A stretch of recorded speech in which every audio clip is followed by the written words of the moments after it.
زبان انسان کے جسم کا ایک چھوٹا سا عضو ہے، لیکن یہ زبان ہے بڑے کمال کی چیز۔ اس زبان کے ذریعے سے انسان جنت بھی کما لیتا ہے اور جہنم بھی۔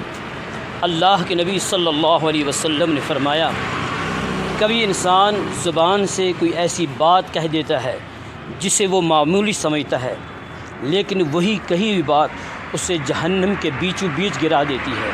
آج ہمارے معاشرے میں غیبت، چغل خوری، دھوکہ دہی، فریب، دجل، مکاری، طعن و تشنیع عام ہو چکی ہے، لیکن ہمیں یاد رکھنا چاہیے کہ ہماری ہر بات کو نوٹ کیا جا رہا ہے، ہماری ہر بات لکھی جا رہی ہے۔ اللہ سبحانہ و تعالیٰ قرآن حکیم کے اندر فرماتے ہیں، ما یلفظ من قول الا لدیہ رقیب عتید، کہ انسان زبان سے کوئی لفظ نہیں نکالتا مگر ایک نگران فرشتہ اس سے فوراً لکھ لیتا ہے۔